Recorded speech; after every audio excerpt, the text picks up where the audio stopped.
Mbata was convicted of the murder, is serving a life sentence and is due to appear before the commission. So the gun with which you killed Dr. Asvat, where did you get that one? The gun that killed Dr. Asvat, we get it from Mrs. Mandela's hands. Have you told the police this story? The police didn't take my statement seriously. They just tell me to stop that nonsense. Why should I believe you? You are a convicted murderer. What I'm trying to do is to be fair to the people who are suffering from the results of what I have done. If you see the Asvat family, what are you going to say to them? Mr. Mbata's statement, expanding on what he's told me, is now with the Truth Commission. If this latest evidence was available to the police at the time of the murder, it raises the very real possibility that the old regime was trying to protect Winnie Madikizela Mandela. The question is, why? George Alagaya, BBC News, Johannesburg. Now, the Time is banning the newspapers from reporting details of the case, which is being heard in Cape Town. Today, a close friend of Earl Spencer spoke publicly outside the court in defence of the Earl's reputation. It is now not just Earl Spencer's money that is on the line in this case. It is his reputation. And as he arrived for more court hearings today, a close friend was preparing to defend him in public. David Horton Fawkes manages the Spencer family estate at Althorpe and has clearly been scandalised by the publicity given to allegations that Charles Spencer had 12 mistresses. He began by attacking coverage of the case. Any parent like me sitting in court for the past 4 days can only be distressed and saddened to see such a deeply personal matter being debated in public for the delectation of the media. Then he attacked the estranged wife, Victoria Spencer, in swingeing terms, blaming her for the sensational way in which the adultery allegations had surfaced. To accuse someone of brutal behaviour and brandish them as a serial adulterer is horrifying, as well as being a headline-grabbing tactic which will one day be read by their children. No comment afterwards from Victoria Spencer, who today was in court with her father on the left as she continued her fight to get the divorce case moved to London, where her team believed the settlement would be more generous.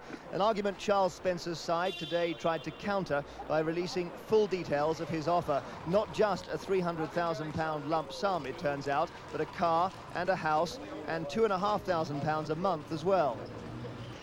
Late this afternoon, another development. Lord Spencer has dropped his attempt to force South African newspapers to obey laws limiting their coverage of his divorce. It might have been difficult justifying the legal action, given the events outside the court today. For Earl Spencer's close friend to make this statement is a development guaranteed to brighten the spotlight on this case still further. The way details of the proceedings have been aired publicly has alarmed the Charles Spencer camp. But it will be harder now for them to complain about publicity, since today they went out of their way to attract it. Jeremy Vine, BBC News, Cape Town. Temperatures around the world this year have been the hottest ever recorded, and that's after more than a decade of above-average figures. Scientists believe these latest readings, collected from more than 2,000 sites, may be further evidence that people and pollution are at least partly responsible. Using some of the most sophisticated computers in the world to analyse temperatures and pollution from the earth, sea and air, scientists at the Met Office in Bracknell believe 1997 will be the hottest globally since records began. Climate experts believe the Earth's atmosphere is getting increasingly warm. Most of the warmest years that we've seen since global records began in 1860 have been in the late 1980s and in the 1990s.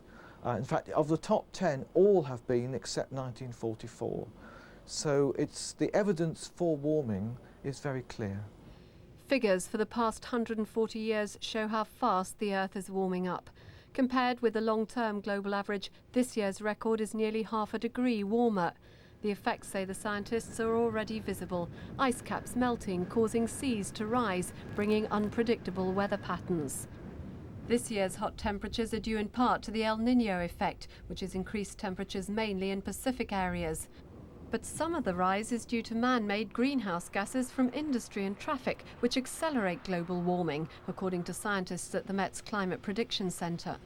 This year's record temperatures are being attributed here in part to global warming, a further sign that it is affecting our weather.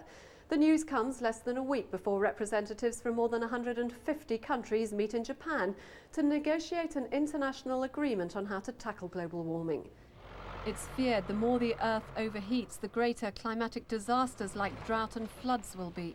What I think is urgent is that governments agree that some control on emissions is essential, and that different governments around the world put into place the right regulatory environments for businesses and industry to introduce new technologies which will not pollute. The latest record temperatures will put further pressure on the world's governments to act decisively. Margaret Gilmore, BBC News.